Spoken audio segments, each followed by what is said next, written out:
네, 여러분 안녕하세요. TMF 2026 네 번째 시간입니다. 오늘 역시 저희 네 명이서 추갈못들이 모여서 방송 한번 만들어 보도록 하겠습니다. 서우정 기자, 송영주 해설위원 그리고 정다호 기자 함께하겠습니다. 안녕하십니까? 네, 안녕하세요. 안녕하세요. 자, 저희가 K리그 개막하고 나서는 첫 녹화죠. 첫 녹화인데 역시 이제 2라운드가 끝이 난 지금 이 시점에서 먼저 주신 댓글이 있었죠. 정다호 기자가 이제 베풀로 뽑았던 추갈못 방송. 네, 이 해안이 맞다라는 것이 입증이 되고 있는 두 번의 라운드가 진행이 됐습니다. 어떻게들 보고 계십니까? TMF 댓글창이 예언서다. 대예언서. 여기 다 예언한 대로 지금 가고 있다. K리그 1 제 순위표 보는 게 부끄럽습니다. 아니 뭐 아직 근데 두 경기밖에 안 했고. 아모른즉다. 네, 뭐 네. 한 경기밖에 안 한 팀들도 있고. 자, 우리가 2주 뒤에 이제 4라운드 마치고 왔을 5라운드 마치고 왔을 때 정덕 기자 뭐라고 하는지 제가 한번 아니 이게 5라운드도 보겠습니다. 아니고 제가 볼 때는 일단 이 월드컵 브레이크 조금 전까지. 길게 보는 거 아니에요? 저는 좀 길게 봅니다. 아, 그래요? 네. 많이 길게 보는데? 저는 좀 길게 보고 있습니다. 아니 보통은 1라운드 로빈 정도 얘기하지 않습니까? 세세 전환이 우디르급인데. 어우, 너무 빠른데? 그 정도로 보험을 좀 들어놓고 가겠습니다. 아니 지금 순위가 부천, 광주, 안양 사실 저희가 좀 아래쪽으로 놨던 팀들이 1, 2, 3위 하고 있고요. 좀 아리까리야 하다고 했던 울산이 한 경기밖에 안 했는데 지금 4위 하고 있고 우승 후보로 저희가 얘기를 했었던 대전이 6위, 전북이 8위, 잘할 거라고 얘기했던 강원이 12위. 예, 난리가 났습니다. 저는 낯설지가 않아요. 이런 상황이. 네, 제가 얘기하는 거와 반대로 다 이루어지기 때문에 전 낯설지는 않습니다. 삶의 궤적 자체가 그냥 반대로 가시는 네. 분이거든요. 지금 예. 약간 순위표가 K리그 1 예산표를 거꾸로 구단 예산을 뒤집어 놓은 그 순위표가 돼버린 상황이죠 지금. 아니 우리가 너무 이거 일희일비 하지 않았으면 좋겠어요. 아니, 우리가 예측이 최종 순위 예측이 너 쿨하다. 틀릴 거라는 건 우리도 어느 정도 예상을 했잖아요. 예. 충분히. 예. 그렇기 때문에 아직 이 초반에 우리가 너무 우리 야, 전화하란 말에 정신 차리라고. 자학을 할 필요는 없다고 생각을 합니다. 전화했어 안 했어 너? 아니 저는 뭐 제가 저는 개인적으로 일희일비하는 것도 나쁘지 않다고 생각해요. 저는 일비, 이비 이렇게 살아왔기 때문에. 네. 아니 그래도 지금 송영주 해설위원이 좋아하는 안양, 부천 이런 데들 지금 잘하고 있어요. 아, 잘하고 있습니다. 대전은요? 아, 대전도 나쁘지 않은데 대전은 뭐 지금 2무니까 이것만 여쭤볼게요. 부천하고 대전 경기 직관하셨습니까? 직관했죠. 어디 응원하셨어요? 경기장에서 부천 응원했죠. 경기장에선 부천을 응원했는데 이제 TJB에 나갈 때는 네, 그때는 글쎄요. 네, 그때는 대전 응원하겠죠. 네. 전 대전 우승 후보라고 얘기했습니다. 예, 그날 알겠습니다. 하루에 더블헤드 뛰셨잖아요. 예, 저 파주 갔다가 파주에서 졸지에 일을 하고 끝나고 나서 후반전이라도 보자 해가지고 진짜로 이제 부천은 완전히 직관으로 갔다 왔죠. 제가 부천에 좀 일찍 도착해서 방송을 좀 보고 있는데 정말 프리하게 옷을 입고 방송을 하더라고요. 그래서 얘가 드디어 미쳤구나. 아니 그 와중에 또 요 태금 붙여가지고 또 하시대요. 그 쿠팡 플레이 그 현장 PD가 이걸 또 구해 왔어요. 아니 그럼 저 궁금합니다. 우리가 그 1라운드 때 인천하고 서울 경기 때 3분 만에 교체된 이동준 심판이 수당을 받냐 마냐로 논란이 많았는데 그런 경우에는 출연료를 받습니까? 저 쿠팡 플레이 사랑합니다. 예, 또 굉장히 센스 있게 처리를 해주신다고 또 얘기를 하셔가지고. 좋은 회사네. 굳이 준비도 안 된 애를. 근데 저는 되게 재밌는 경험이었어요. 저 필드에 내려가가지고 사후에 인터뷰 라이브로 진행한 또 처음이었었는데, 굉장히 재밌었습니다. 사실 시청자들은 별로 원치 않았거든요. 박비비 네. 씨가 더 나오기를 바랬던 건데. 아니 그냥 지나가는 왜 애 나오냐고. 붙잡아놓고. 아니 나왔잖아. 그래서 김지현 인터뷰도 박비비가 했잖아. 아니 이종일 감독 것도 박비비 씨가 했었어야지. 왜 나한테 따져요? 그럼 쿠팡 플레이에다가 그거 쓰세요. 그거. 아니 그럼 바로 센스 있게 저보다 박비비 씨가 하는 게 낫습니다. 이래 줬었어야죠. 예, 발상의 전환을 한번 해보십시오. 예, 여튼 저희가 TMF 세 번의 방송을 하는 동안 계속해서 좀 오답만을 난사를 하고 있는 추갈못들 4명이 모여가지고 방송을 하고 있는데 저희에게 정답을 좀 알려줄 책을 준비를 해가지고 왔습니다.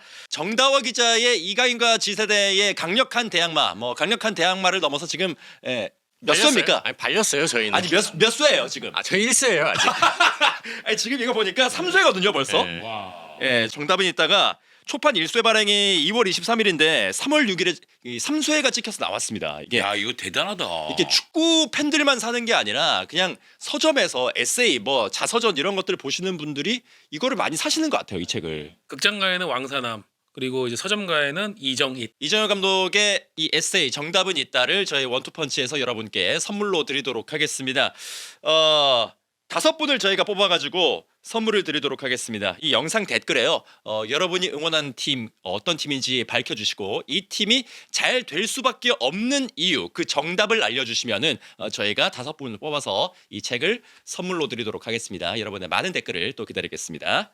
왜요? 아, 저희 뽑은 댓글 갑자기 안 와요.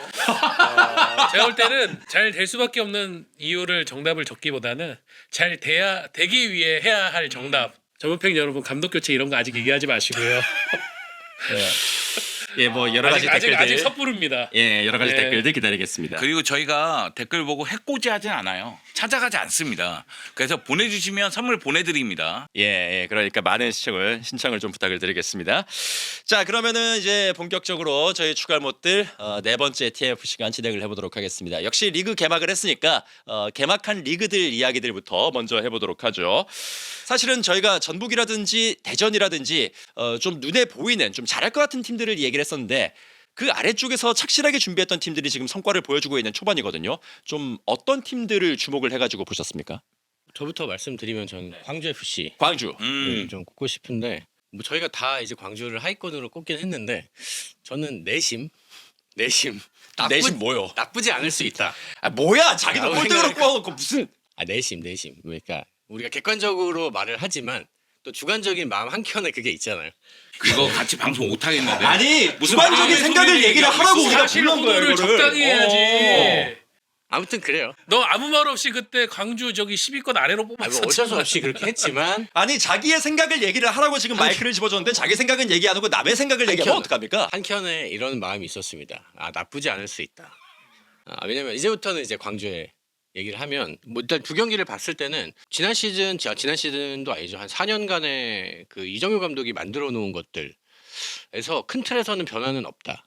그러니까 이정규 감독도 3년 동안 이정효 감독이랑 이제 함께 한 지도자잖아요. 그래서 영향을 많이 받았고 실제로 본인이 나는 이제 감독님의 추구하는 색깔과 똑같다라고 얘기를 하기 때문에 역시나 뭐 변화 없는 축구인데 어쨌든 보강을 못한 게 이제 가장 큰 걱정거리였지만 그래도 이제 기존에 이제 잘 해줬던 선수들이 뭐 역할을 어느 정도 소화를 해주고 특히 뭐 인천전은 뭐 신창무 선수가 뭐 펄펄 날아다니면서 좋은 역할을 해줬고 주세종 시프트. 주세종의 뭐 측면 기용이라든지 굉장히 이 예상 밖의 전술도 젊은 포인트가 감독다운 있었고요. 참신함이 있어요. 맞아요. 전술적인 어떤 시도를 하는 데 있어가지고 도전적으로 시도해요. 이정규 맞아요. 감독은. 그리고 또 오히려 부담이 좀 덜 하다는 게 그 이정규 감독에게 좀 많이 느껴지는 것 같기는 합니다. 어차피 내가 여기서 못한다고 크게 비판받을 일은 없다라는 걸 확실히 본인이 좀 알고 있는 것 같고 그리고 또 좀 주축 선수들 중에 몇 명 팀을 떠나기는 했지만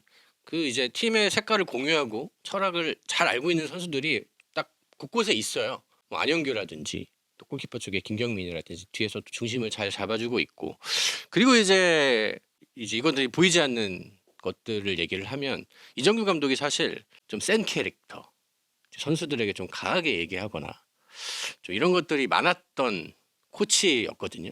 이정효 감독이 막 오히려 막 우악스럽게 하는 것 같지만 이제 코치와 선수들의 관계에 있어서 이정효 감독이 풀어줬던 것들이 굉장히 많았어요. 스스로 좀 많이 노력을 하는 것 같습니다. 이제는 감독으로서 조금 차분하게 조금 더 선수들과의 관계를 만들어 가려는 것 같고 또 코칭 스태프들과도 최대한 원만하게 팀을 이끌어 가기 위해 이제 노력하는 그런 것들이 좀 있는 것 같더라고요. 그리고 이랜드에서 한번 또 도중에 이제 나온 경험도 그랬죠. 있기 때문에 아마 그런 것들도 자양분이 되지 않을까 네. 싶습니다. 자, 사실 이게 광주가 지금 2라운드까지 좋은 모습을 보여주고 있는데 3라운드 또 상대가 홈에서 전북을 만나기 때문에 이 경기 역시나 또 이정규 감독이 쉽지 않은 한 판이 될 것 같은데 이 경기도 잘 넘어간다면 진짜로 광주는 초반 위기를 조금 스무스하게 빠져나갈 수 있지 않을까라는 그런 생각은 좀 드는데요. 저희가 패널 한 분당 그 주목할 만한 팀 한 팀씩만을 좀 부탁을 드리겠습니다. 그러니까 이제 정동화 기자가 광주를 말씀하셨으니까 나머지 두 분께는 꼽지 않은 팀들, 다른 팀들을 좀 말씀을 부탁을 드릴게요. 저는 우리 병훈이 형님 FC 안양. 안양. 안양이 두 경기 다 축구적인 내용, 컨텐츠적인 퀄리티 굉장히 좋은 전술을 보여줬고요. 대전하고의 경기에서 분명히 약 열세였지만은 생각보다는 격차가 크지 않았다. 유병훈 감독이 예고했었던 어포지션 플레이를 통해 가지고 앞쪽에서 계속 이제 압박 거는 싸움을 통해서 거기서 끄는 뒤에 우리는 공격을 간다라는 방식의 추구한 것이 대전전에 상당히 잘 먹혀서 뭐 마지막에는 이제 김정훈 골키퍼의 페널티킥 선방까지 나왔지만 1대1 무승부라는 결과를 갖고 왔고 홈에서 이제 제주를 공략하는 방식에 있어서는 안양 팬들이 굉장히 우려했던 엘쿠라노를 제가 볼 때는 이 선수를 가장 잘 활용할 수 있는 방식으로 썼어요. 후반에 예, 연계를 이 선수가 정말 잘해줬고 연결이라든가 어떻게든 뭐 경합에서 강력한 모습은 보여주지 않지만 어쨌든 공을 키핑하면서 뭐 아일톤이라든가 마테우스에게 어떻게든 연결시키는 그런 모습을 하면서 결국은 거기서 이제 결승골도 나왔거든요. 그러니까 뭐 그런 얘기들을 많이 하죠. 안양은 왜 이렇게 외국인 스카우팅을 잘하느냐라고 하지만 실질적으로는 그 뻔한 돈으로 대단한 선수를 데려오기는 어렵고 특징이 있는 선수 그리고 우리가 하고자 하는 축구에 맞는 선수를 데려와서 어떻게든 이 선수를 활용하겠다라고 하는 그 고민이 결국 이런 것들을 만든다고 생각을 해요. 저는 올해도 안양은 크게 걱정할 필요는 없겠다. 어떻게 보면 지난 시즌보다도 조금 더 좋은 위치로 갈 수 있는 가능성을 이 2라운드까지 보여줬다라고 생각이 됩니다. 네.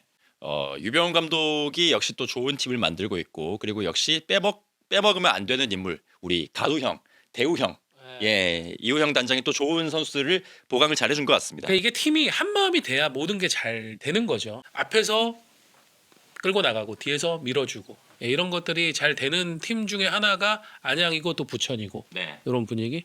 그리고 올해도 어김없이 토마스는 달리고 싶다. 잘한다. 네. 토마스는 진짜 잘하더라고. K리그 최고의 선수로 완전히 등극할 것 같습니다. 네, 완전 그래서 도파민 축구를 홈에서 보여주면서 제주를 꺾었는데 뭐 경기 끝나고 나서 제가 뭐 간단하게 톡 드렸거든요. 뭐 축하드린다라고 이제 말씀을 드리니까 안양도 그렇고 부천도 그렇고 뭐 이런 팀들이 아직까지 완벽하진 않은데 그래도 포기하지 않고 이제 끈질기게 하다 보니까 결과가 잘 나오고 있는 거 같아가지고 자기도 이제 기분이 좋다 이렇게 좀 말씀을 하시더라고요. 그런 만큼 이제 또 안양이 좋은 모습을 보여주고 있고 송영재 해설위원은 어떤 팀을 뽑으시겠습니까? 부천 얘기해야죠. 아무래도 네. 흐름이 그렇죠 지금. 그렇죠. 네. 네. 사실 시즌 전체적으로 봤을 때는 후반기에 체력적인 부담이라든가 선수단 운영에서 약간 문제를 드러낼 수 있는 팀들이기도 해요. 근데 부천 같은 경우에도 확실히 많이 뛰고 부딪히고 투쟁심 강하다는 게 드러났고요. 그리고 부천은 첫 경기를 너무 잘 치렀어요. 임팩트가 크죠 그게. 물론 부천이 전북 킬러의 모습이 있긴 있습니다만 이 K리그 1에서 전북을 잡았다? 그것도 갈레고가 멀티골을 넣었고 갈레고의 동점골은 운도 많이 따르긴 했지만 박지수의 실수도 있었지만은 갈레고의 그 스피드와 마무리 능력이 드러나면서 골이 터졌거든요. 그 골이 터지는 순간 부천 선수들의 몸이 풀어졌던 것 같아요. 이거 할 수 있겠는데? 이런 생각이 들었던 것으로 좀 보이고요. 그리고 운도 좀 따르는 장면들이 있었다고 저는 생각을 해요. 여하튼 전북을 잡음으로 인해서 우리는 K리그 1에서 누구든지 상대할 수 있고 누구든지 상대해서 승리할 수가 있어. 이런 자신감이 생긴 것 같고요.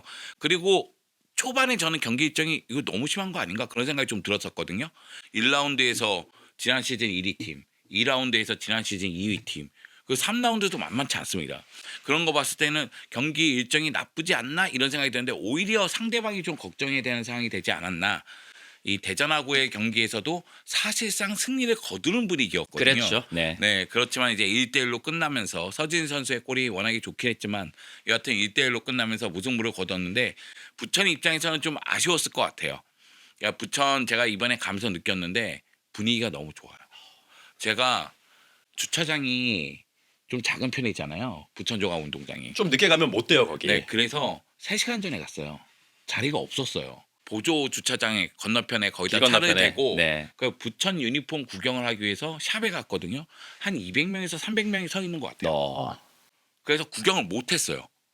근데 그 팬들이 기다릴 때 모습을 보면 연인이라든가 친구보다는 가족 단위예요. 그거 보면서 와 여기 분위기가 진짜 장난 아니구나. 정말 간절히 원했구나. 태생부터 독특하고 좀 매력적인 팀이잖아요. 그리고 이 팀이 갖고 있는 건 투쟁심이잖아요. 그게 이 팀의 매력으로 지금 작용하고 있구나. 그리고 성적도 초반 분위기가 좋으니까 팬들의 관심은 더 집중이 되겠구나. 그러니까 계속 시선이 갈 수밖에 없는 팀이 아닐까 그런 생각이 듭니다. 예, 역시 뭐 부천 말씀을 해주셨는데 부천도 예전부터 K리그 1 그러니까 그 당시에 K리그 최상위 리그에 부천 SK가 있을 때부터 팬덤이 또 강했던 팀이다 보니까 이분들이 이제 성장을 해서 가족을 이루고 또 자기 아이들과 함께 또 올 수 있는 그런 환경들이 좀 독특한 분위기를 만들 수 있지 않나? 그래서 이제 좀 성장 가능성이 분명히 있는 팀이 아닐까라는 그런 생각이 좀 드는데요. 부천과 전북의 1라운드 경기 정말 인상적으로 보셨다고 말씀하셨는데 짤막짤막하게 이것도 한번 여쭤볼게요. 1, 2라운드를 통틀어서 가장 인상적이었던 경기 좀 뽑아주시겠습니까? 저는 제일 재밌던 경기는 광주 인천. 광주 인천 이번 재밌었죠. 2라운드. 이 경기가 네. 제일 재밌었던 것 같아요. 이 경기 추가 시간 11분이 주어졌는데, 그러니까 이 경기는 한 팀이 확 밀면 확 밀리다가 갑자기 여기서 또 밀면 여기 또 밀리고 이게 계속 왔다 갔다 했던 경기거든요. 그러면서 이제 마지막에 이제 김경민 골키퍼가 무려 이 무고사의 페널티킥을 막아내면서 경기가 끝난. 어쩌면 이번 시즌에 이 정도로 재밌는 경기 보기 쉽지 않을 것 같다라는 생각이 들 정도로 굉장히 흥미로웠습니다. 저희 와이프가 그거 하이라이트로 보다가 광주 우승했냐 그러더라고요. 근데 근데 이 정도의 희열이었어요. 네. 그 정도는 희열 나올 수 완전히 있는 무슨 결승전 승부차기 네, 맞고 포효하는 그런 느낌이었어요. 그리고 또 이제 이정규 감독의 첫 승이 2경기 만에 나온 거니까 선수들도 아마 그 부분에 있어서 좀 이제 빨리 부담을 털고 그런 좋은 마음도 있었을 것 같긴 합니다. 저는 개인적으로는 역시 지난 안양 경기 홈에서 마테우스의 그 두 골은 정말 짜릿했고 저는 그 경기 보면서 물론 이 경기에선 저는 유키치의 활약은 좀 아쉬움이 컸고 그리고 엘크라노 보면서도 이 친구는 유병훈 감독이 잘 써야 되겠다 이런 생각이 좀 들긴 했어요. 왜냐면 엘크라노가 박자가 좀 느린 것 같아요. 그러니까 타이밍이 압박 타이밍이 있고 패스 타이밍이 있고 이런 부분이 있는데 여기서 한 박자씩 좀 늦는 듯한 느낌이 들어요. 그러니까 이건 스피드 문제겠죠. 그런데 그런 부분을 유병훈 감독이 잘 써야 되겠다 그런 생각이 들었습니다. 예. 자, 뭐 지금 얘기하신 경기들이 다 이제 뭐 추가 시간에 뭔가 일이 벌어졌던 경기들이었고요. 또 서우정 기자는 어떤 경기 좀 보셨습니까? 저는 울산 강원 3대1. 울산 강화. 재밌었죠. 원래 울산이라면은 당연히 이런 스코어가 나오겠지만은 작년에 울산이 너무 바닥까지 내려갔기 때문에 예상치 못한 전개였다. 그리고 세 골을 넣는 과정이 울산이 전부 다 자신들이 의도했던 그런 플레이들. 김현석 감독이 경기 끝나고도 얘기를 했지만은 자신들은 의도적으로 이제 강원이 빌드업을 하면서 자신들의 공간 안으로 들어오길 기다리고 있었고 거기에서 이제 끊었을 때 이동경이라든가 이희균이라든가 뭐 이규석 보야니치 이런 선수들 통한 전진 그리고 야구의 마무리 이 과정이 굉장히 깔끔하게 이루어져서 이게 좀 몇 경기 더 통하고 한다면은 울산이 작년 전북처럼 이렇게 뭔가 완전히 반등하는 그런 게 나오지 말란 법도 없겠다라는 생각도 들었고요. 홍명보 감독도 그렇고 신태용 감독도 그렇고 후방 빌드업에 대한 좀 압박감이 있었나 봐요. 그런데 굉장히 선이 굵은 축구를 구사했거든요. 그러니까 김현석 감독은 강원의 스타일을 생각해서 끌어들인 다음에 좀 바로바로 넘겨서 과거의 철퇴 축구가 좀 생각나는 듯한 그래서 더 효과적인 전술을 구사하더라고요. 근데 이게 강원 상대로만 그런 건가? 아니면은 다른 팀 상대로도 이런 색채로 계속 갈 것인가? 이런 궁금증이 또 생기더라고요. 틀적인 부분에서는 지금 그 앞서서 치렀던 ACL 엘리트하고 강원전까지 이제 그런 부분은 좀 연속성을 가져가는 것 같고 디테일적인 부분은 제가 알기로는 이제 멜버른과의 첫 경기가 끝나고 난 뒤에 그 전술 담당하고 있는 와타나베 에스스무 일본인 코치가 조금 더 이제 비중을 가져가면서 훈련에서의 내용 그 전술 세션에서 지금 제가 들은 이야기는 그 스스무 코치가 패턴적인 부분을 한 3개, 4개를 준비하는데 그게 보면 경기 중에 거의 다 들어맞는다라는 얘기가 나오고 있어요. 그 강원전 때 그게 완전히 폭발했다고 하더라고요. 그래서 그런 부분이 아마 좀 잘 조화를 이룬다면은 이제 시너지가 울산도 나올 것 같고 울산은 조금 아쉬운 거는 강원전 때 완전히 분위기 그렇게 올렸는데 지금 주말 경기 2라운드는 이제 ACL 엘리트 서울에 대한 배려 때문에 경기를 연기를 했거든요. 요 다음 경기가 이제 조금 중요하지 않을까. 네. 근데 그 경기 잔디가 상태가 너무 안 매우 안 좋았어가지고 좋았죠. 특히 전반에 강원이 시작했던 그 진영이 맞죠. 잔디가 너무 심각하게 안 좋더라고요. 그 어떻게 보면 강원이 후방 빌드업에 대해서 그때 판단을 하고 조금은 맞아요. 심플하게 네. 갔어야 그래서 됐는데 막 발이 푹푹 빠지고 넘어지고 막 이러니까 어떻게 보면은 그 잔디가 강원한테 공격이 약간 되긴 했었거든요. 홈 어드밴티지였죠. 네, 그래서 그게 어쨌든 정비를 해야 되는데 일주일 시간을 벌긴 했으니까 좀 빨리 정리를 해서 좀 나와야 될 거예요. 그분은 너무 안 좋더라고요. 제가 그 이야기는 들었어요. 이제 그 원정석 앞에 그러니까 이제 화면으로 보면은 왼쪽이 되겠죠. 원정 그 서포터들이 있는 쪽이 왼쪽이니까 그쪽 앞에 열선을 살짝 깔았대요. 깔아봤는데 테스트를 해보니까 잔디가 기가 막히게 올라왔대요. 그러니까 열선을 깔면은 이 부분은 어느 정도 해결이 가능한 게 있는 것 같은데 문제는 이게 예산이라고 경기장 전체에 열선을 까는데 30억 원 정도가 든다고 하더라고요. 그래서 이게 현실적으로 뭐 당장에 열선을 깔거나 이러기는 좀 쉽지 않은 거라서 해법은 어느 정도 우리가 힌트는 얻었는데 이걸 현실화시키는 게 좀 쉽지 않은 그런 상황이라고 합니다. 네. 약간 정경호 감독의 푸념은 그런 이제 잔디 상태에 대한 어려움. 왜냐면은 강원은 K리그에서 가장 이제 후방 빌드업을 많이 비중을 두고 하는 팀이다 보니까 지금 정경호 감독 기대하는 거는 우리 마치다 원정 가면 오히려 우리 경기를 할 수 있을 것 같다. 히로시마 가서도 그랬었죠. 그래서 이제 그런 부분이 좀 ACL 엘리트에서는 약이 되길. 네. 그래서 그 경기 울산에서 하고 춘천에서 ACL을 하니까 선수들이 춘천 잔디가 너무 좋다는 거예요.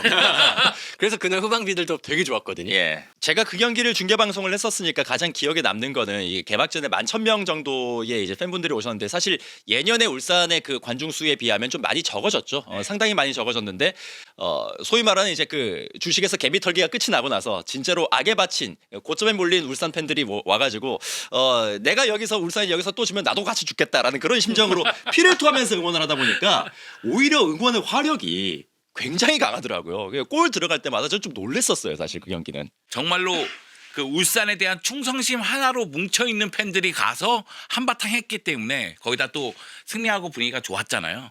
그렇기 때문에 훨씬 더 뭐랄까 응원의 강도는 세지 않았을까. 예, 그리고 성적 좋으면 다 돌아오십니다. 그건 맞아요. 그리고 울산이 좋은 판단을 한 게 이제 리그 들어가기 전에 팀에 남아있던 이제 마지막 그런 트러블 문제들, 고승범 선수 이적 이런 거 완료시키고 그럼 우리는 이제 완전히 이제 재정비해가지고 새로운 분위기로 들어간다라고 한 선택이 결국은 이제 개막전 중요한 승리로 또 연결되지 않았나 싶습니다. 자, 뭐 저희가 이렇게 인상적이었던 경기 그리고 인상적이었던 팀들 간단하게 얘기를 해봤는데 지금 언급이 안 된 팀들이 있죠. 뭐 좀 부진한 출발을 하고 있는 전북, 대전 같은 사이즈가 큰 팀 그리고 뭐 강원이라든지 인천이라든지 이런 팀들도 이제 다음 라운드들 이어지는 걸 보면서 저희가 2주 정도 후에 또 녹화를 하게 될 텐데 그때 또 변화가 있으면 저희가 언급을 해드리는 것으로 하겠습니다.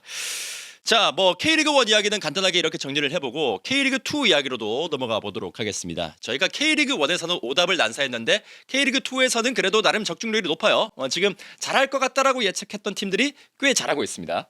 저희가 하브리그급 전문가라는 그러니까 2등급, 2등급 전문가. 이거 근데 이거 그렇게 멘트하면 안 돼. 왜?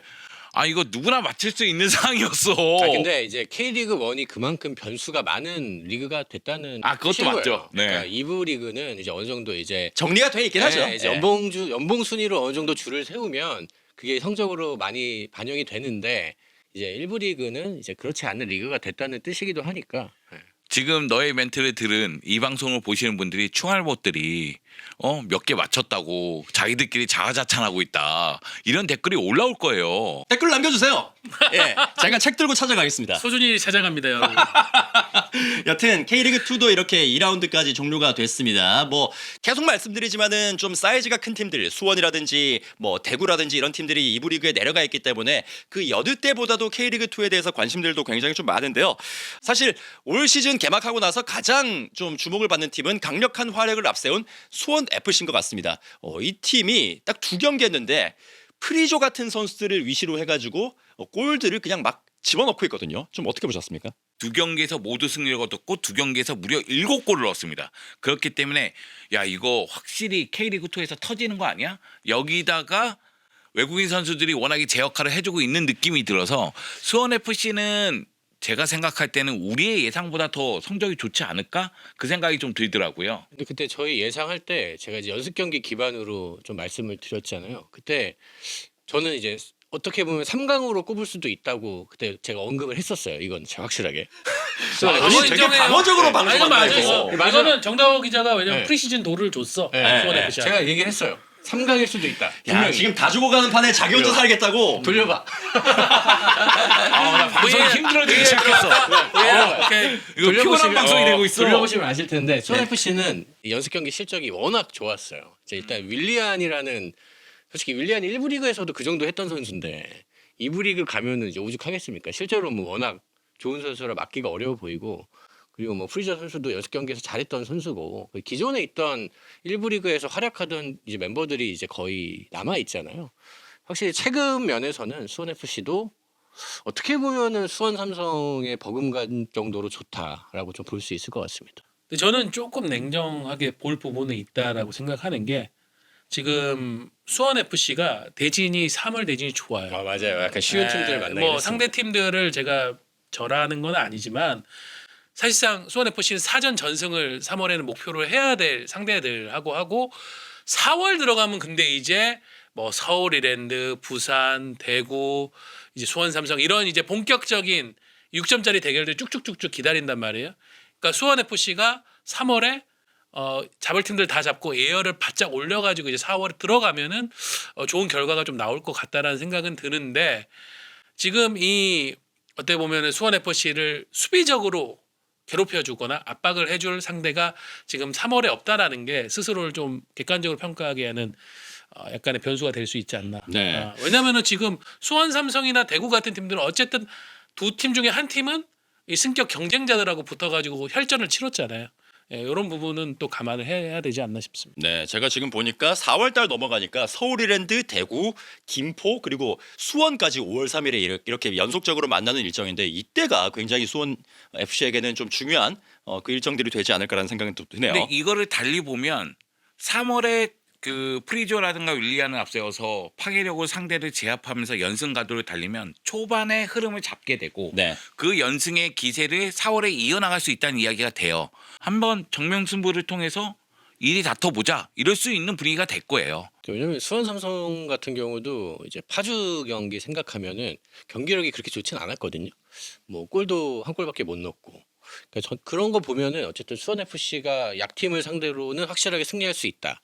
라는 걸 보여준 거는 뭐 긍정적인 신호인 것 같기는 합니다. 뭐 말씀을 해주셨으니까 바로 또 수원은 이야기로 넘어가 보도록 하겠습니다. 수원 같은 경우에는 파주전도 그렇고 좀 뭔가 덜컹덜컹 되면서 승리를 했던 그런 기억들이 두 경기가 다 있었습니다. 서울이랜드 정말 난적을 꺾게 됐는데 그 경기 역시나 역전승이었었고 우리가 좀 기대했었던 그리고 예상했었던 수원의 아주 강력한 모습하고는 아직은 좀 거리가 먼 그런 두 라운드가 있었던 것 같은데 그래도 이정효 감독은 뭐 팀의 일관성적인 부분 뭐 압박을 한다든지 반응을 한다든지 이런 속도에 있어서는 그래도 꾸준히 좋은 모습들을 보여주고 있다라는 긍정적인 평가도 좀 곁들여서 하긴 했었거든요. 수원의 지금까지 그리고 앞으로는 어떻게 좀 보십니까?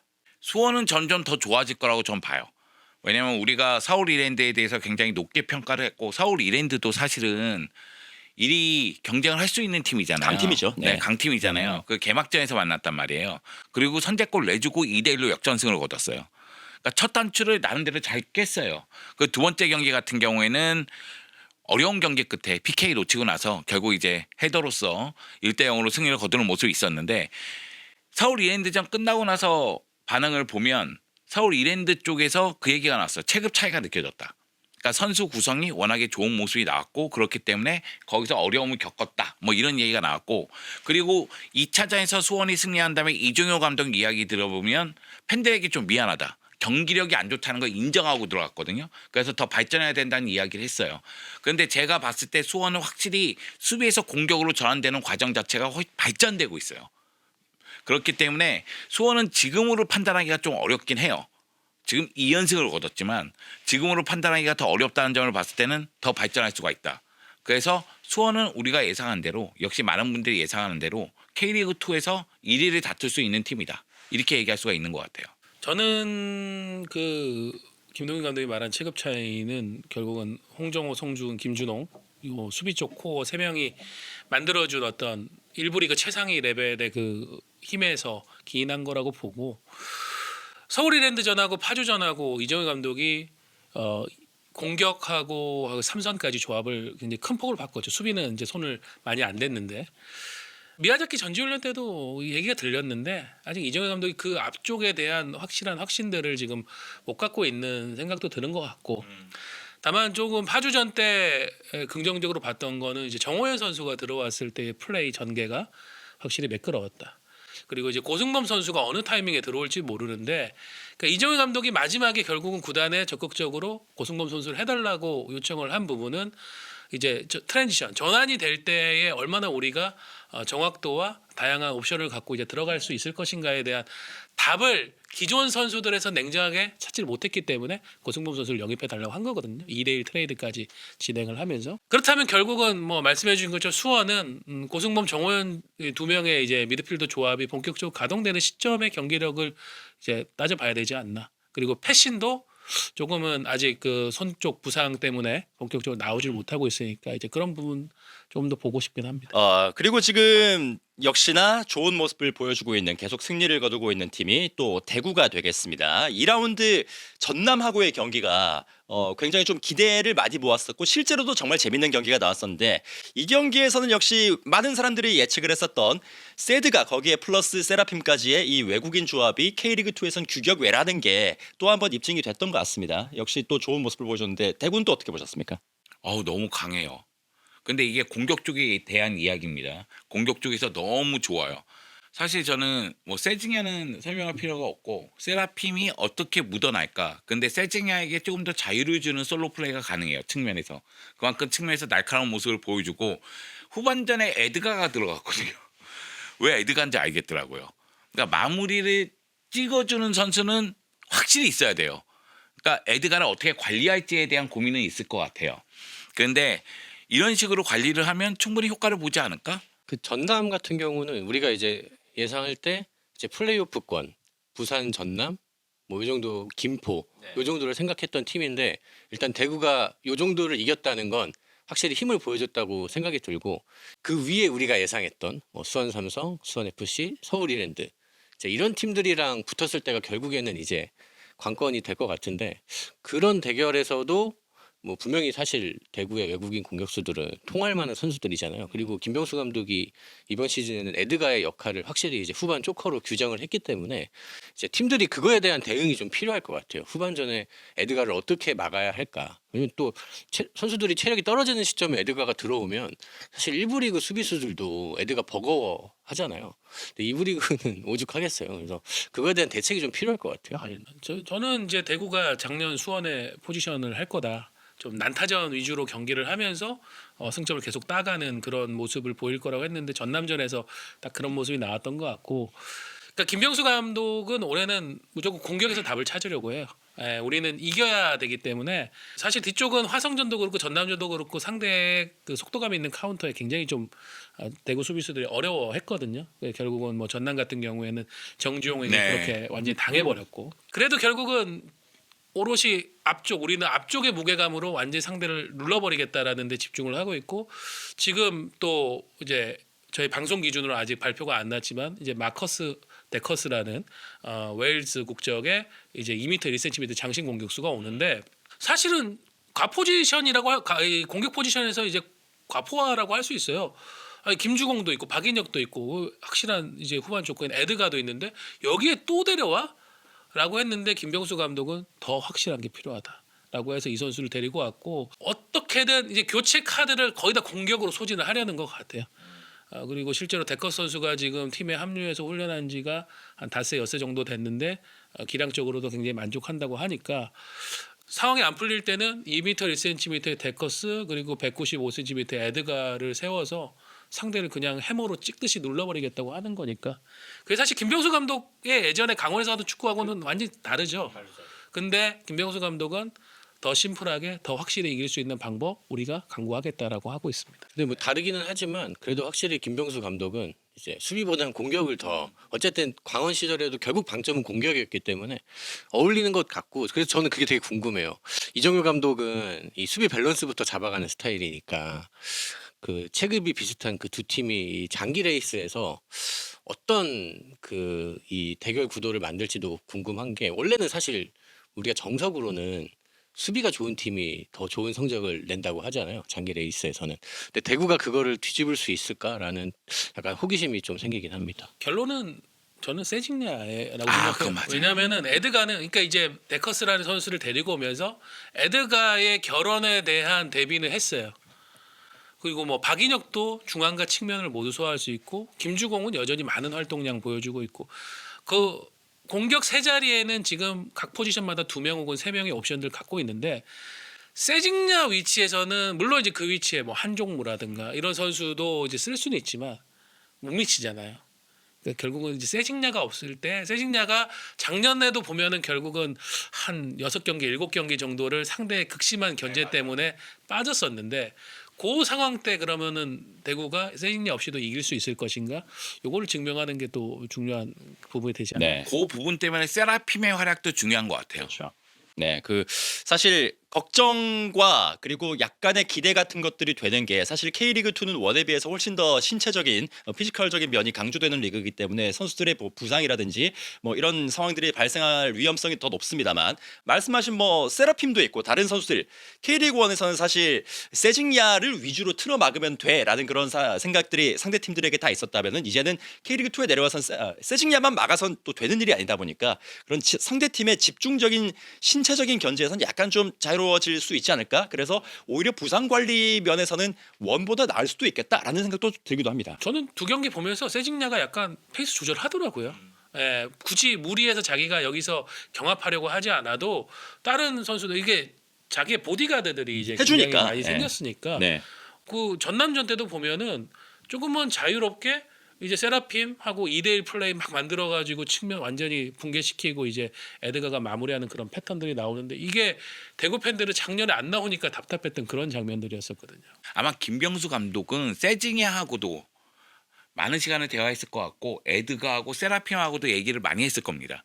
결국은 세라핌이 세징야를 어떻게 도와주느냐, 에드가가 들어갔을 때 어떤 방식으로 골을 넣을 수 있느냐. 물론 중심은 세징야예요.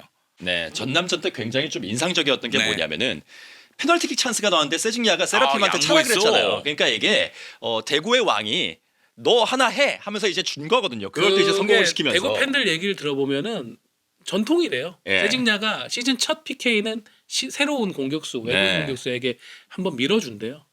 근데 이제 김병수 감독은 작년 초부터 그걸 잊지는 않았으니까 그걸 모르고 왜 일본 키컨 넣는데 지금 우리가 지고 있는데 그걸 이제 양보를 해? 그래서 약간 좀 뿔이 났던 네, 건데. 표정이 좀 안 좋았어요. 근데 뭐 그거는 이제 하프타임에 다 서로가 또 얘기하면서 풀었다고 하고 저는 대구가 올해 만약에 이제 그런 외국인 선수 매니지면 사실 이게 김병수 감독이 이전에 맡았던 팀에서 약점 중에 하나였는데 저는 그런 차원에서 최성용 수석 코치가 온 게 어떻게 보면 대구한테는 신의 한 수가 될 수도 있겠다. 최성용 수석 코치가 굉장히 좀 이렇게 스킨십을 잘하고 선수들과의 관계를 잘 만드는 유형의 그 지도자거든요. 그러니까 오히려 김병수 감독하고 반대 역할을 최성용 수석 코치가 해줄 수 있겠다 그런 생각이 듭니다. 근데 세징야가 세라핌에게 PK 양보했는데 이번엔 넣었잖아요. 근데 골키퍼가 방향도 읽긴 읽었어요.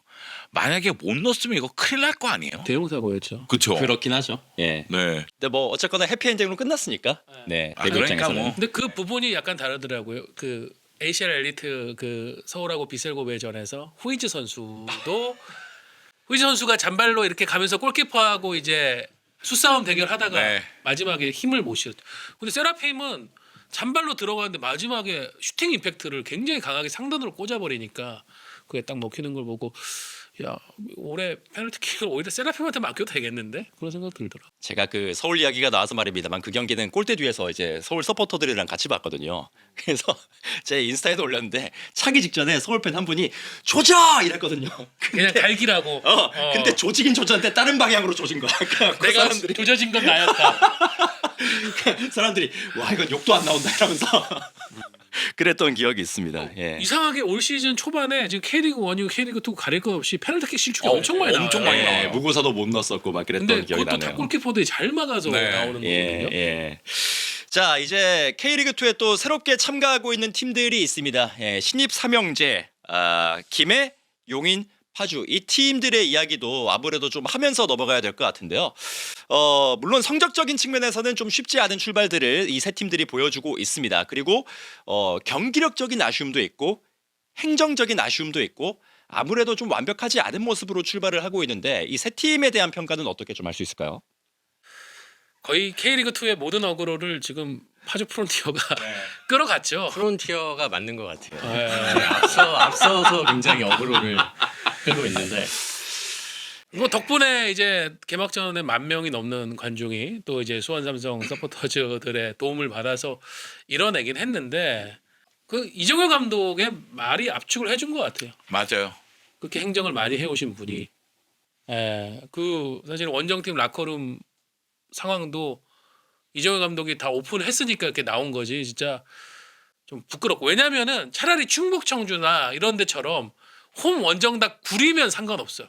그거는 왜냐면 시설이 구단이 어떻게 할 수가 없으니까 그거는 구단의 능력 외적인 부분이니까 저희도 정말 죄송한데 어쩔 수 없어요. 이런 핑계라도 가능하지. 근데 파주는 홈 라커룸 엄청 으리으리하게 지금 리모델링 해놓고 원정 라커룸 지금 개판으로 준 거 아니에요?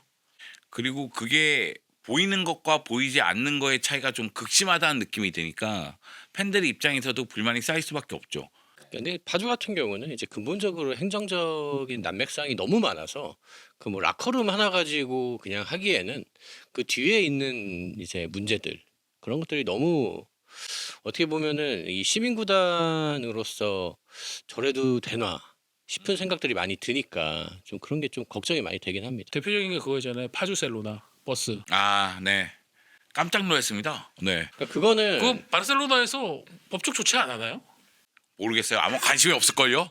아니, 그래서 이제 제가 그 관련해 가지고 이제 거기 구단 이제 고위 관계자한테 저렇게 바르셀로나 버스를 타고 다니느니 일반 고속버스를 대절해서 타는 게 맞다라고 했더니 뭐 그거에 관련해서는 뭐 미안하다고 얘기를 하더라고요. 그 뭐 선수 편의를 위해서 그런 거 한 거라고. 근데 그거는 진짜 아니, 그거는 굉장히 그 아마추어적인 그 뭐 행정이고 대행사 관련해서도 저도 뭐 기사를 쓰기는 했는데 좀 말이 많이 나왔죠 네, 지금. 왜냐면 그 정희석 부단장이 뭐 본인이 이제 그만뒀기 때문에 상관없는 회사라고 하는데 그러기에는 이제 가족이 지금 경영을 하고 있고 뭐 돈을 안 받는다고 하고 있지만 그게 또 언젠가 또 계약 관계가 될 수 있는 거고 그거는 분명히 문제가 있거든요 시민구단으로서. 그래서 저도 그거에 관해서 좀 지적을 했는데 뭐 그러면은 올리브와는 뭐 웬만하면 안 하겠다라고 얘기는 하더라고요.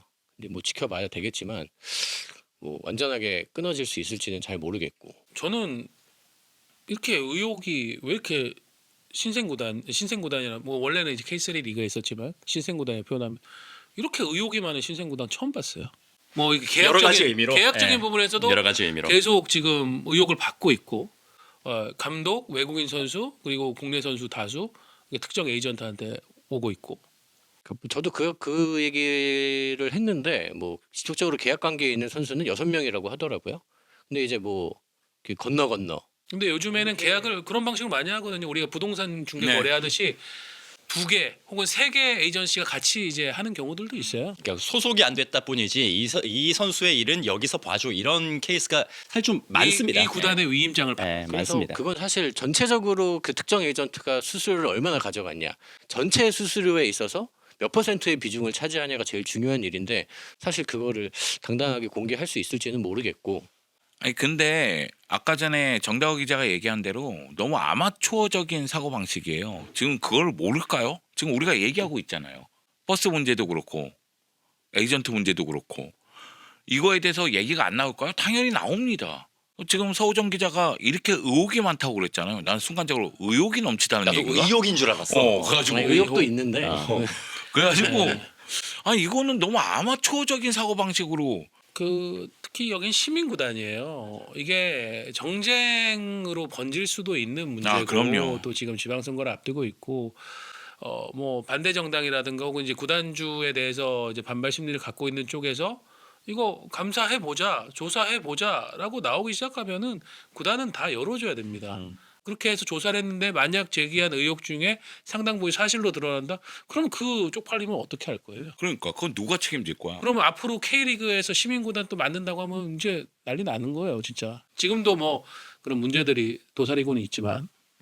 결국 뭐 프로축구 연맹이 그 문턱을 너무 낮춰서 그 프로 진입을 쉽게 허용하고 웬만하면 그 라이센스를 갖출 수 있게 해주는 그런 것들이 저는 근본적인 원인이라고 생각을 하는데 그러니까 이게 갈수록 K리그 2에서도 되게 보기 힘든 경기들이 많이 나오고 행정적으로도 그 여전히 아마추어에 머물러 있는 팀들이 너무 많고 그러니까 한 10년은 지나야 안정이 된다는 건데 그렇게 우리가 일단 들어와 놓고 10년 후에는 잘 되겠지 이런 생각으로 한다는 것 자체가 그 사고방식 자체가 저는 조금 이 연맹 자체의 문제라고 생각을 하긴 부천과 합니다. 안양도 옛날엔 그랬습니다. 뭐 이런 식으로 뭐 그렇게 얘기하는 덮어가려고 거예요. 그러나요? 정확히 그렇게 하는 거예요. 이 팀들이 부천 안양 봐라 지금 잘하고 있지 않냐.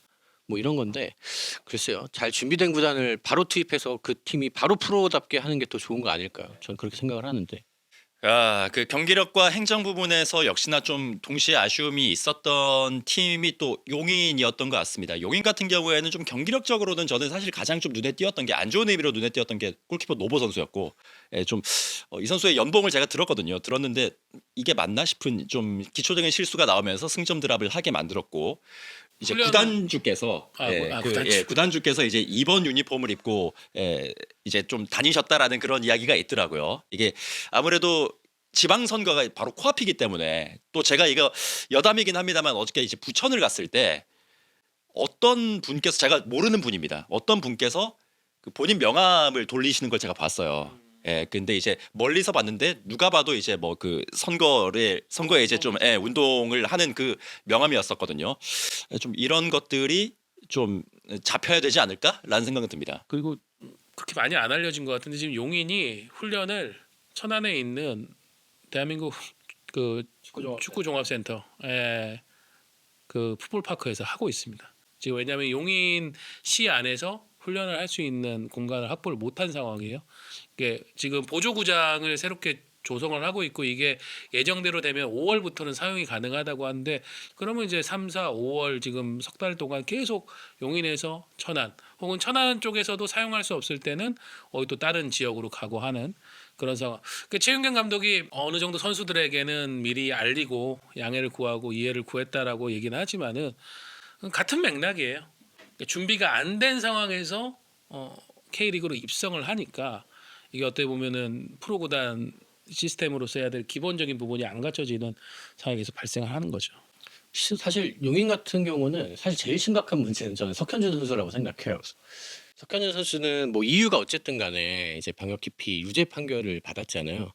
근데 이제 시민 구단인 용인이 영입을 했단 말이죠. 뭐 법리적으로는 문제가 없다고 해도 윤리적인 차원에서는 사실 굉장히 물음표가 붙는 영입인데, 결국에는 이거는 축구로 보답하겠습니다.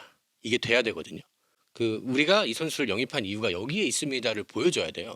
그래서 석현준 선수가 필히 잘해야 용인은 그래도 이 선수가 뭐 안 좋은 과거가 있지만 그래도 선수로서 재기할 수 있는 기회를 줬다라는 명분을 제시할 수 있는데, 이 석현준 선수가 계속 실적 없이 기대보다 잘 못한다, 이게 반복이 되면 용인은 이거에 대한 아마 큰 부담감도 지게 될 겁니다.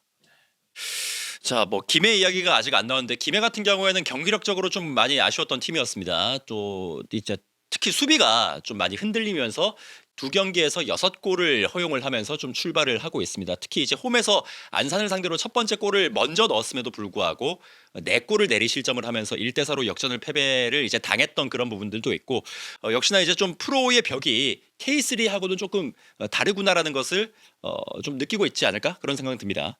김해는 또 어떻게 보셨어요? 뭐 경기력은 예상했던 바고요.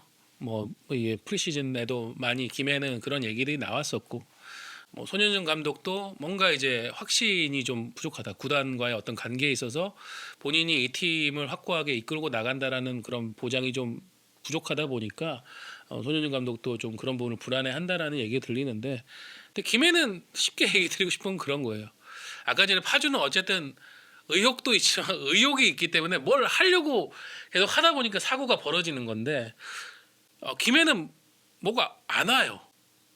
그러니까 K리그 2 팀들이 보면 보도자료를 굉장히 적극적으로 막 보내거든요. 시민 구단들이 특히 그래요. 왜냐면 보도자료 같은 경우에는 어쨌든 최소한의 공을 들여가지고 자기 구단을 알릴 수 있는 부분이기 때문에 미디어에 적극적으로 하는데, 김해는 뭐가 오는 게 없어요.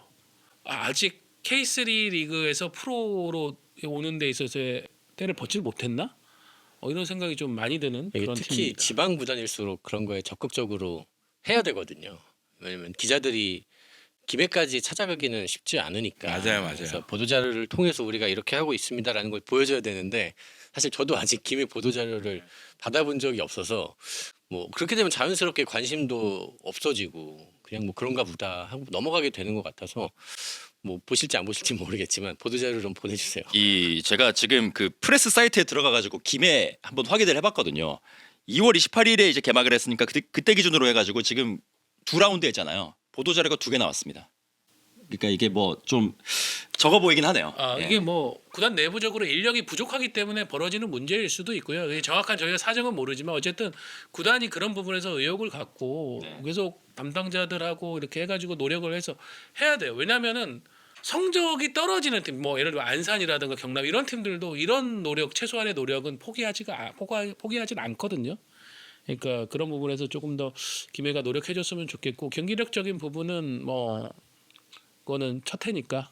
좀 시스템을 잘 만들었으면 좋겠어요. 지금 이렇게 흘러가면 아주 조용히 차이에 있는 그런 느낌이 드니까 좀 푸시를 했으면 좋겠습니다. 아니, 어필을 하고. 엠블럼 예쁘게 잘 바꿨잖아요. 이제 그런 것도 얘기해주고. 네, 뭐 세 팀 모두가 좀 힘을 내면서 K리그 2의 일원답게 조금 더 좋은 모습을 보여주기를 또 응원을 하겠습니다. 이제 개막한 지 2주가 됐는데요. 그 사이에 또 뭐 짜잘한 이슈들 같은 것들도 있었습니다. 국제 정세하고 맞물려서 이란에서 뛰었던 선수들이 한국으로 돌아왔거나 한국으로 돌아올지도 모른다라는 그런 루머들이 있는 선수들이 있습니다.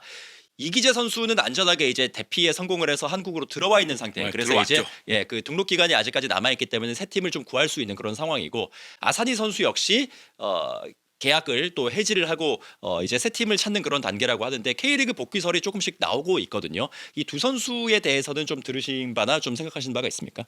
이기재 선수는 어쨌든 국내 에이전트가 있으니까 뭐 적극적으로 알아보고 있습니다.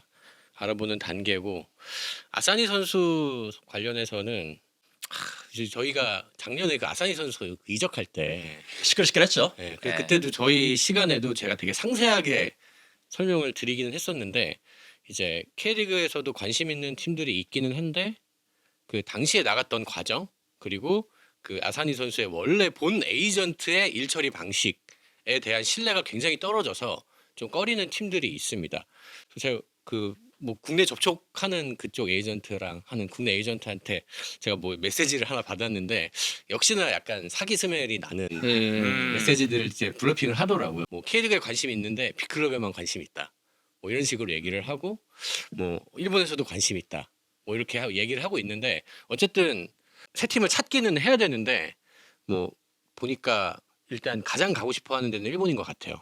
그래서 이제 K리그 살짝 엮어서 발사대 삼아서 하고 싶어 하는 것 같아요. 몸값을 이제 붙이는 거죠. 붙이려고. 싸우고. 왜냐면 지금 아사히 선수가 굉장히 그 에스테르가에서 많은 돈을 받았기 때문에 최대한 그걸 유지하고 싶을 거거든요. 또 이적료가 없는 그 이적이기 때문에 연봉을 최대한 보전을 하고 싶을 거예요. 그래서 일단 그 에스테그랄 쪽에서는 12일까지는 계약 해지를 하기로 했다고 이 에이전트가 이제 얘기를 하고 있는데 이제 그것도 이제 사실 최종 확인을 해봐야 되고 그것도 참 믿을 수 문서로 있느냐. 확인이 돼야죠. 문서 확인을 해야 되고 아니면은 피파가 보증을 해줘야 맞죠. 됩니다. 뭐 근데 사실 예전에 이런 케이스는 뭐 피파에서 웬만하면 해주니까 아마 큰 문제는 없을 것 같기는 한데 이 이적료가 없는 아사니는 굉장히 제가 봐도 매력적이에요. 분명히 매력적인 선수입니다. 그 에이전트 배경을 다 덜어내고 보면 분명히 우리나라에서도 되게 매력적인 선수인데 그 아사니를 국내에 처음 데려온 에이전트도 포기했거든요. 쟤랑은 일 다시 못하겠다 해가지고 그래서 거기는 아예 손을 뗐어요. 그러니까 그 정도로 굉장히 일 같이 하기 힘든 선수라 좀 국내 구단 중에서도 몇 군데가 접촉을 좀 했는데 그냥 안 할래 하고 포기했어요. 그러니까 그런 상황이라 제가 볼 때는 일본이 조금 더 유력하지 않을까라는 생각이 들기는 합니다. 근데 지금 약간 변수는 그 아사니가 말한 K리그의 빅클럽들이 초반에 스텝이 꼬였기 때문에 이거 우리가 뭔가 더 확실한 선수를 3월 26일 전까지 데려와야 되는 거 아니야라는 생각으로 막 지를 수도 그럴 수 있다라는 있죠. 점. 네, 그럴 수 있죠. 그거를 아사니는 또 원하고 바라고 있습니다. 근데 그렇게 되면 또 분명히 아사니는 그거 가지고 연봉 블러핑을 할 거거든요. 그 얘기를 들어보니까 아사니 쪽에서 받고 싶어하는 연봉이 최소 100만이에요. 100만이면 지금 환율이면 15억이거든요. 근데 여기서 조금 더 일종의 사기치면 120만, 150만까지 가요. 그렇게 되면 사실 부담이 좀 커지긴 하거든요. 그래서 지금 그 국내 구단들의 반응은 현장에 있는 감독들은 원하는 것 같아요. 원하는 감독들이 많아요. 근데 구단이 판단할 때는 지금부터 우리가 나섰다가는 이거 그냥 이용만 당하고 끝날 것 같으니까 조금 더 관망해 보자. 그리고 얘 진짜 에스테그라라고 계약 풀고 나오는 거 맞아? 라고 물어보는 구단들이 되게 많아요. 일단 그거부터가 확증이 돼야 된다. 뭐 에이전트가 공문서 계약서 파기했다라는 거를 에스테글라우드 받아가지고 우리한테 보여주면 그때는 우리는 협상을 한번 해보겠다라고 하는 거죠. 그 전까지는 좀 신뢰할 수 없다. 그래서 이 에이전트가 이제 그 언급한 그 계약 해지일이 12일이니까 혹시라도 구단 관심 있으신 분들은 이제 12일 이후에 한번 확인을 해보시면 예, 지금 이번 저희가 주면 녹화를 하고 확인돼 있는 있네.